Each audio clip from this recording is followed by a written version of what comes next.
కుక్కలు దాడి చేస్తున్న ఘటనలు రోజుకో ఇంత పెరుగుతున్నాయి. రాష్ట్ర వ్యాప్తంగానే కాదు, ఎస్పెషల్లీ హైదరాబాద్లో రోజు ఎక్కడో చోట చిన్నపిల్లల దగ్గర నుంచి పెద్దవాళ్ళ మీద కరిచే స్టేజ్ నుంచి దాడి చేసే స్టేజ్కి ఈ మధ్యకాలంలో కుక్కలు ఎదిగాయని చెప్పొచ్చు. సో వీటికి గల రీజన్స్, అట్లాగే హాస్పిటల్స్ వరకు వస్తున్న కేసుల వివరాలు, వాటిని అరికట్టడానికి తీసుకోవాల్సిన చర్యలు ఏ విధంగా ఉన్నాయి, వీటన్నింటినీ మనం మాట్లాడించే ప్రయత్నం చేద్దాం. మనతో పాటు ఐపీఎం డైరెక్టర్ శివలీల గారు ఉన్నారు, మాట్లాడదాం. ఈ మధ్యకాలంలో కుక్క కాటు మెడిసిన్ తీసుకోవాల్సిన స్టేజ్ నుంచి అక్కడికక్కడే ప్రాణాలు పోగొట్టుకున్న సిచ్యువేషన్స్ మనం ఈ మధ్యకాలంలో సోషల్ మీడియాలో కావచ్చు, పేపర్లో, టీవీలో ఇక్కడ అంతటా చూస్తున్నాం.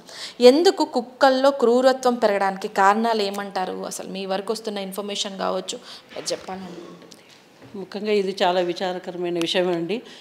ఈ మధ్యకాలంలో పిల్లల మీద ఒక 5-6 కుక్కలు దాడి చేసి వారు చనిపోయే వరకు తీసుకొస్తున్న సంఘటనలు మనం చూస్తున్నాము. ఇది చాలా విచారకరము. వాటిని మనము నివారించవలసిన విషయం చాలా ఉంది. ముఖ్యంగా మనకు ఈ కుక్కలు అవి ఇరిటేట్ అయ్యి కరిచే ఛాన్సెసే ఎక్కువగా ఉంటాయి. ఇప్పుడు చిన్న పిల్లల మీదనే ఎక్కువగా అటాక్ చేసి వారు చనిపోయే స్థితి వరకు కూడా తీసుకొస్తున్నాయి. ఒక కుక్క అటాక్ చేయడంతో ఇంకొక 5-6 కుక్కలు కూడా వాటి జమ అయ్యి కూడా అటాక్ చేస్తున్నారు. ఇట్లా మల్టిపుల్ అంటే 5-6 కుక్కలు ఒకేసారి పిల్లల మీద అటాక్ చేయడంతో కూడా మల్టిపుల్ ఇంజూరీస్ అయ్యి వాళ్ళు చనిపోయే వరకు కూడా తీసుకొస్తున్నాయి. ఇది చాలా విచారకరం. వీటిని నివారించవలసిన అవసరం ఎంతో ఉంది. సో కరోనా కంటే ముందు చాలా వరకు కుక్కలు తక్కువ సంఖ్యలో ఎక్కువగా కనిపించేవి, కానీ ఆఫ్టర్ కరోనా కుక్కలు చాలా వరకు, కుక్కల సంతతి అనేది చాలా వరకు పెరిగాయనేసి కనబడుతుంది. అట్లాగే మనం కూడా బయట ఎక్కడైనా వెళ్ళినప్పుడు వీధి చివరనో లేకపోతే కాలనీస్లోనో చూస్తున్నాం. ఎక్కడ చూసినా 1-2 కనిపించే ప్లేసుల్లో ఇప్పుడు 5కి తక్కువగా ఎక్కడ కనిపించట్లేదు. అసలు దీనికి రీజన్స్ ఏమనుకోవచ్చు మేడం? అంటే ఈ వార్తలు వస్తున్నాయి, నిజమేనా? అంటే పెరిగాయన్న వార్తల కన్నా అవి ఒక 5-6 కుక్కలు ఒక జమగూడి ఒక దగ్గర ఉంటున్న విషయం అయితే చూస్తున్నాము. ఇదివరకు అక్కడక్కడ మనకు కుక్కలు కనిపించేటివి. ఇప్పుడు ముఖ్యంగా ఎందుకంటే ఇప్పుడు ఇదివరకు మనకు ఒక్కొక్క కుక్క కనిపించడము, ఇప్పుడు గుంపులుగా కనిపించడంలో తేడా ఏంటంటే ఇదివరకు వాటికి ఎక్కడ పడితే అక్కడ ఫుడ్ దొరికేది. మనం తిని పారేసిన విషయాలు, ఆహార పదార్థాలు కానివ్వండి, మటన్ చికెన్ షాప్ల దగ్గర కానివ్వండి, అలా కొన్ని చోట్లలో వాటికి ఎక్కడ అవసరమైతే అక్కడ ఆహార పదార్థాలు లభించాయి. ఈ మధ్యకాలంలో అలాంటివి లభించే సమయం లేకపోవడంతో కూడా అవి ఒక దగ్గరగా చేరి ఇలా అటాక్ చేయడం కూడా జరుగుతుందని అనుకుంటున్నాను. బయట వస్తున్న వాస్తవాలు అనుకోవచ్చు, నిజాలు అనుకోవచ్చు.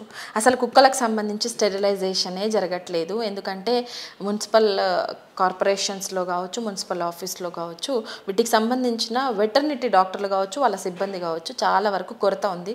అందువల్లే ఈ కుక్కలు ఈ రేంజ్లో పెరగడానికి రీజన్స్ అంటున్నారు. మీరేం చెప్తారు? ఈ విషయం వాళ్ళని అడగాలండి. అసలు జరగకపోవడం అంటూ ఉండకపోవచ్చు. ఎందుకంటే ఒకసారి తీసుకెళ్ళిన వాళ్ళు స్టెరిలైజేషన్కి తీసుకెళ్తారు. కాబట్టి స్టెరిలైజేషన్ అయితే జరుగుతుందని అనుకుంటాను. కాబట్టి జరగట్లేదనే విషయం నాకు తెలియదు. అదిగా కుక్కలకు సంబంధించి వాటి దాడుల విషయంలో ఎన్ని ఘోరాలు జరుగుతున్నాయో మన కళ్ళతో చూస్తున్నాం, వార్తలు చూస్తున్నాం, వింటున్నాం, అట్లాగే పేపర్లో కూడా చదువుతున్నాం. సో వీటి విషయంలో మీరు ఏం చెప్తారు మేడం? అంటే చిన్న పిల్లల మీద అభం శుభం తెలియని అమాయకమైన చిన్నల పిల్లలని చంపే సిచ్యువేషన్కి ఇవి అంటే కుక్కలు ఎదిగాయంటే, ఒకప్పుడు ఫ్రెండ్లీ నేచర్తో కుక్కలు ఉండేవి. ఇప్పుడు అసలు కుక్కల్లో ఆ ఫ్రెండ్లీ నేచర్ అనేది కనపడట్లేదు. దీనికి రీజన్ అంటే ఇప్పుడు మన ఇంటి ముందు ఒక 2 కుక్కలు ఉన్నాయంటే అవి మనల్ని ఏం చేయవండి. ముఖ్యంగా నేను అబ్జర్వ్ చేసింది ఏంటంటే, మన ఇంటి ముందర 2 కుక్కలు ఉన్నాయంటే అవి మన ఫ్రెండ్లీగానే ట్రీట్ చేస్తాయి. అదే ఒక స్ట్రేంజర్స్, కొత్త వాళ్ళు, ఆ పరిసరాలకు తెలియని వ్యక్తులు వస్తే వెంటనే అరవడం జరుగుతుంది. వారి మీద అంటే మన వేషధారణ కానివ్వండి, మన హెయిర్ స్టైల్ కానివ్వండి, అవి గుర్తుపడతాయో ఏమో నాకు తెలియదు, కానీ అవి వెంటనే అరవడం జరుగుతుంది. కాబట్టి మనము ఈ విధమైన డిస్క్రిమినేషన్ అయితే కనిపిస్తుంది. అంతేకాకుండా మనము ముఖ్యంగా ఈ కుక్క కాటు నుంచి మనము అవాయిడ్ చేయాలి అంటే మాత్రము పిల్లల్ని, ముఖ్యంగా తల్లిదండ్రులు పిల్లల్ని జాగ్రత్తగా చూసుకోవాలి. పిల్లలు కుక్కలతోటి, అందులో ఎస్పెషల్లీ స్ట్రీట్ డాగ్స్ తోటి ఆడుకునేటట్టుగా అవాయిడ్ చేయాలి. మనము పిల్లలు ఆడుకుంటున్నారులే అని కూడా కొందరు ఉంటున్నారు. అలా అవ్వకుండా మనము కుక్కలకు దూరంగా ఉండేటట్టుగా చూసుకోవాలి. అంతేకాకుండా కుక్క కరిచిన వెంటనే కూడా జాగ్రత్తలు తెలిసి ఉండాలి అందరికీ.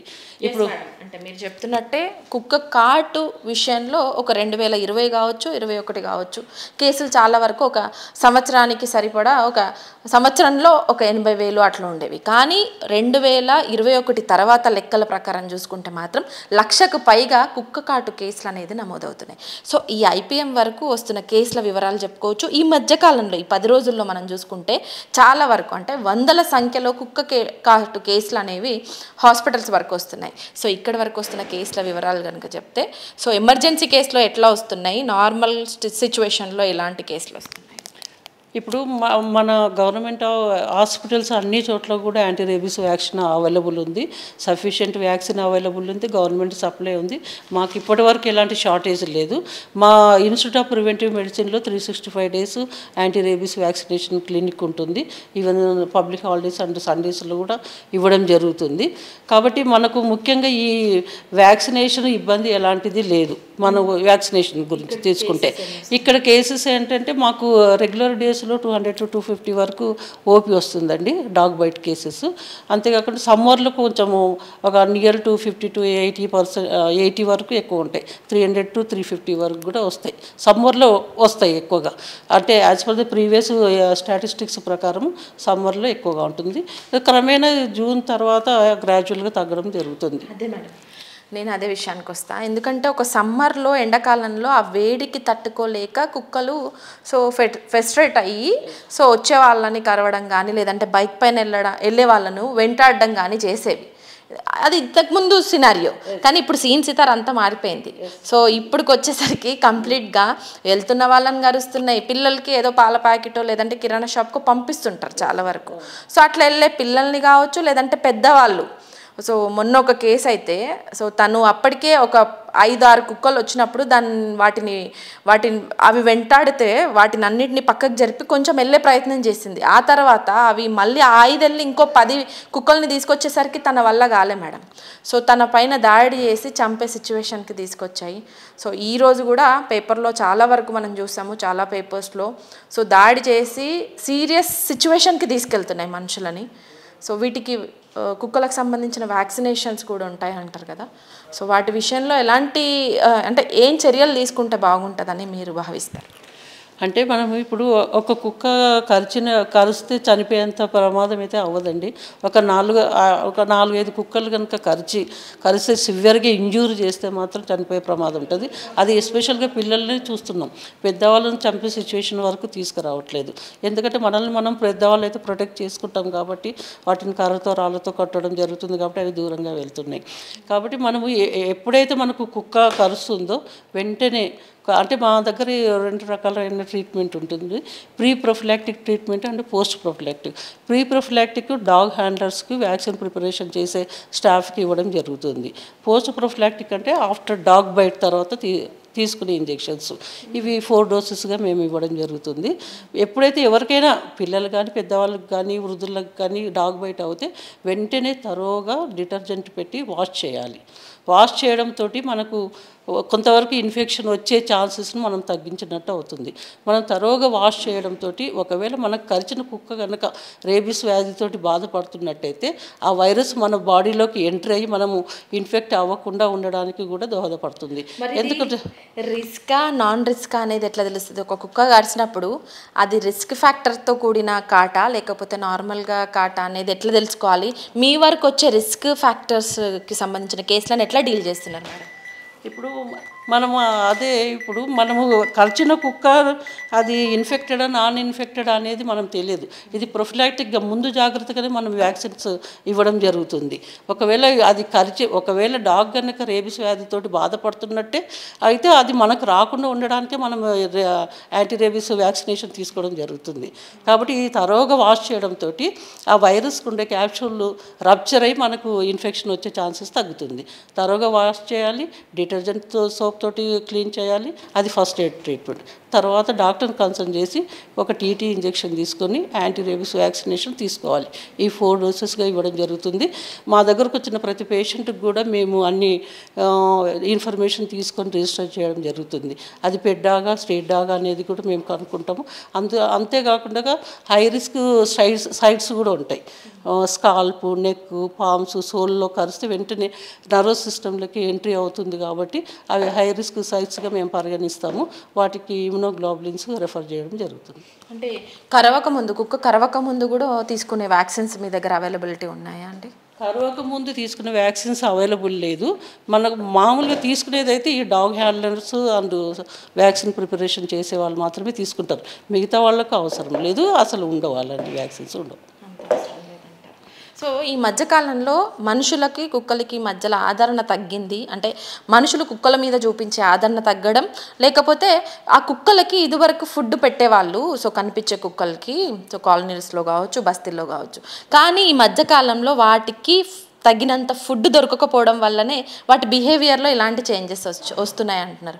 నిజమేనా మేడం? ఒక ఫుడ్ కుక్కలకి దొరకకపోవడం వల్ల వాటి బిహేవియర్లో చేంజెస్ వస్తాయా? అసలు వాటి టీత్కి సంబంధించి ఎట్లుంటుంది? వాటి బిహేవియర్ ఎలాంటి టైంలో చేంజ్ అవుతుంది? అది కూడా కొంతవరకు నిజమని చెప్పొచ్చండి. ఎందుకంటే ఈ మధ్యకాలంలో వాటికి సరైన ఫుడ్, స్ట్రీట్ డాగ్స్కి ఎస్పెషల్, పెట్ డాగ్స్ కంటే మనం ఎప్పటికప్పుడు టైం టు టైం వాటికి కావాల్సిన ఫుడ్ పెడతాం. కానీ స్ట్రీట్ డాగ్స్కి వాటికి అవసరమైన ఫుడ్ దొరకకపోవడం కూడా ఒక రీజన్ అయి ఉండొచ్చు. వాటితోటి కూడా వాటి ఆకలితోటి కూడా ఇరిటేట్ అయ్యి కూడా కలుస్తుండొచ్చు అని అనుకుంటాను. సో స్ట్రీట్ డాగ్ విషయంలో మనల్ని మనం కాపాడుకోవడంతో పాటు మన పిల్లల్ని, లేకపోతే ఇరుగు పొరుగు పిల్లల్ని కాపాడుకునే విషయంలో ఎలాంటి జాగ్రత్తలు తీసుకోవాలంటారు? ఇటు మున్సిపల్ వాళ్ళకు మీకు ఎలాంటి కమ్యూనికేషన్ ఉంటుంది మేడం? అంటే అటు కార్పొరేషన్స్ వాళ్ళకు కావచ్చు, సో వాళ్ళకు మీరు ఇచ్చే సజెషన్స్ ఏమన్నా ఉంటాయా? లేదంటే వాళ్ళ నుంచి మీకు ఏమైనా మీ మధ్యలో కోఆర్డినేషన్ ఎట్లా ఉంటుంది?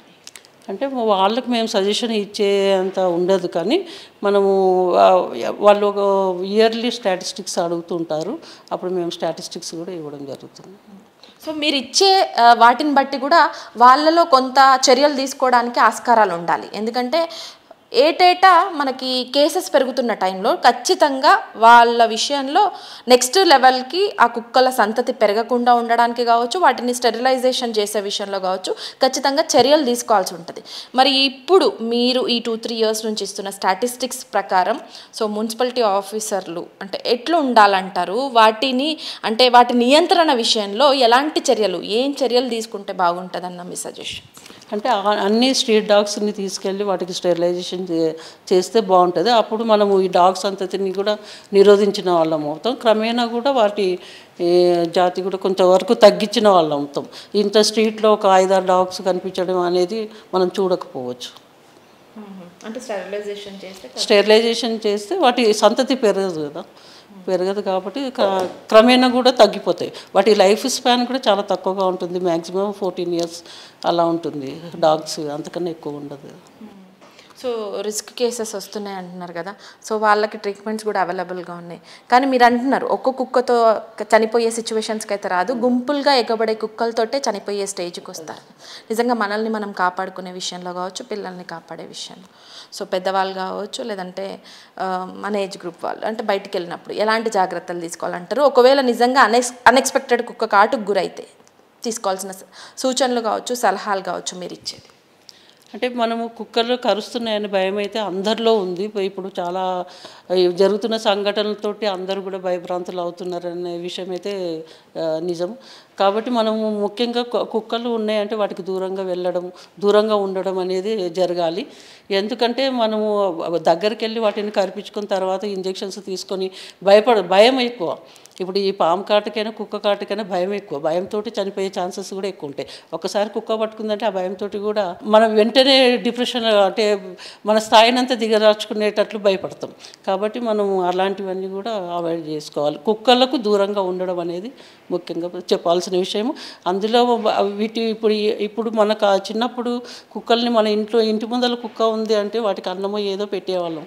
ఈ మధ్య కాలంలో పెట్టే పరిస్థితులు, అన్ని అపార్ట్మెంట్స్ అయిపోయినాయి, ఎవరి వరకు బిజీ లైఫ్ అయిపోయింది.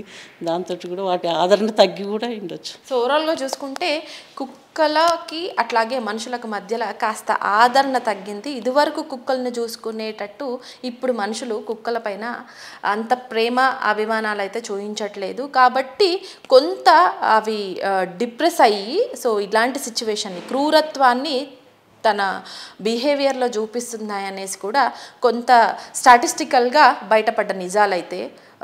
సో ఎస్పెషల్లీ కుక్క కాటు అంటే కుక్కల మన పైన దాడి జరగకుండా వీధి కుక్కల విషయంలో చాలా వరకు అప్రమత్తంగా ఉండాల్సిన అవసరం అయితే ఉంది.